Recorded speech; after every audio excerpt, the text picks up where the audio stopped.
London के दिल में टावर ऑफ लंदन की पुरानी पथरीली दीवारों के सामने एक इमारत है जो सदियों से शाही तारीख संभाले खड़ी थी, मगर आज इसके गिर्द सन्नाटा नहीं, सरगोशियां हैं। हैकर्स, खुफिया केबल्स और वो साए जो दुश्मन के लिए दरवाज़ा खोल सकते हैं। और सबसे खौफनाक मोड़, मोस्ट वांटेड पोस्टर पर मुस्कुराती एक औरत ऐन इसी लम्हे सामने खड़ी थी। हाथ में एक पोस्टर है, उसके ऊपर बड़े सुर्ख हरूफ में लिखा है मोस्ट वांटेड। नीचे एक तस्वीर, एक नौजवान औरत, कंधों तक सीधे सयाह बाल और हल्की सी मुस्कुराहट जो बाज़ाहिर मासूम लगती है, लेकिन पसे मंजर में खतरनाक कहानी छुपी है जो मैं आगे जाकर आपको बताऊंगी।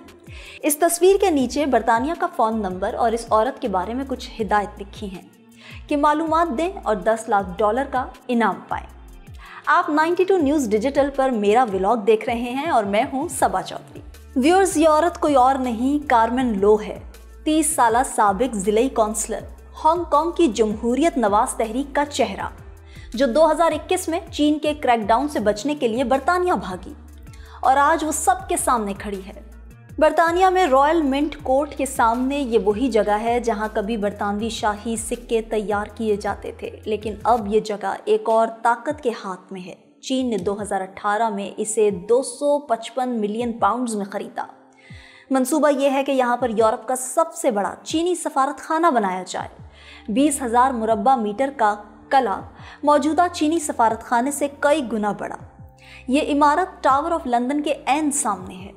अब यहाँ चीनी सिक्योरिटी गार्ड्स की गश्त जा बजा, सीसीटीवी कैमरे और सुरमई पत्थरों के पीछे पोशीदा दरवाजे हैं। कार्मेन का कहना है कि ये सिर्फ एक सफारत खाना नहीं होगा, ये एक हथियार होगा।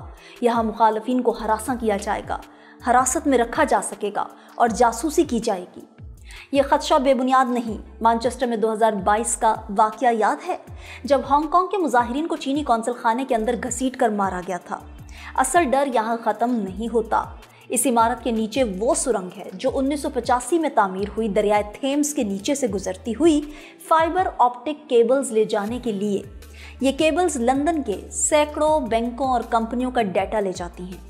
माहिरीन कहते हैं कि अगर इन तक रसाई हो जाए तो हसास मालियाती डाटा चोरी किया जा सकता है। प्रोफेसर पेरक्लिस पेट्रो के मुताबिक ये एक खामोश मगर मोहलिक हमला होगा जिसका पता लगाना तकरीबन नामुमकिन होगा। एक साबिक अमरीकी सिक्योरिटी एहलकार ने बताया कि आधे मील के दायरे में खतरा मौजूद रहेगा और चीन के पास हैकिंग के दूसरे जराए भी हैं। ये मंसूबा पहले मकामी कौंसिल ने 2022 में सिक्योरिटी खदशात की वजह से मुस्तरद कर दिया, लेकिन अगस्त 2024 में लेबर पार्टी के इक़्तिदार में आते ही चीन ने दोबारा दरख्वास्त दी। 23 अगस्त 2024 को बरतानवी वज़ीर आज़म केयर स्टार्मर ने चीनी सदर शी जिनपिंग से फ़ोन पर बात की और इस दौरान सफारतखाने का जिक्र हुआ। चंद दिन बाद नायब वज़ीर आज़म एंजीला रेस ने मुदाखलत करके इस फैसले को कौंसिल से निकालकर बराह रास्त हुकूमती कंट्रोल में ले लिया। ये जगह लंदन के फाइनेंशियल डिस्ट्रिक्ट के इंतहाई करीब है, जहाँ आलमी बैंकिंग और इन्वेस्टमेंट कंपनीज का दिल धड़कता है। करीब ही वॉपिंग टेलीफोन एक्सचेंज है, 5 मंजिला ईंटों की इमारत जो बराह रास्त लंदन शहर को टेलीकम्युनिकेशन सर्विस फराहम करती है। व्यूअर्स, ये महज इत्तफाक है या सफारतखाने के महले वकू का इंतखाब सोच समझ कर किया गया है? मार्क निगेट, जो यहाँ 20 साल से रिहाइश पजीर हैं, कहते हैं कि सफारतखाने के बाहर एहतजाज होंगे, सिक्योरिटी खतरात बढ़ेंगे और हमारी प्राइवेसी ख़त्म हो जाएगी। पिछले एहतजाज में 6,000 मुजाहिरीन, जिनमें हांगकांग, तिब्बत, एगौर और दीगर मुखालिफ सियासतदान शामिल थे, इस जगह के बाहर जमा हुए। चीन से इनकार करने के बाद कार्मेन लो को निशाना बनाया गया। चीनी मीडिया ने इन पर स्कैंडल्स लगाए। चीन से इनकार करने के बाद कार्मेन लो को निशाना बनाया गया। चीनी मीडिया ने इन पर स्कैंडल्स लगाए, उनका पीछा किया और उनके दोस्तों को गिरफ्तार किया। फरार के बावजूद बरतानिया में भी उनके पड़ोसियों को गिरफ्तारी के वारंट और इनामी इश्तेहार भेजे गए।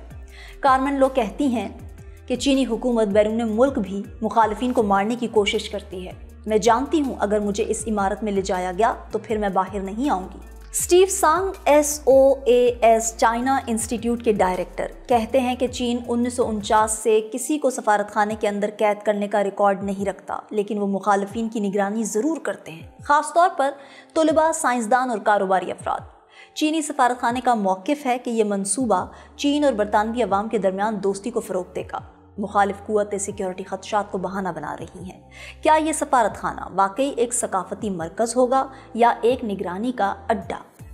क्या बरतानिया अपने फाइनेंशियल डाटा की सिक्योरिटी खतरे में डाल रहा है? और क्या कारमेन लो जैसे कारकुन लंदन में भी महफूज रहेंगे?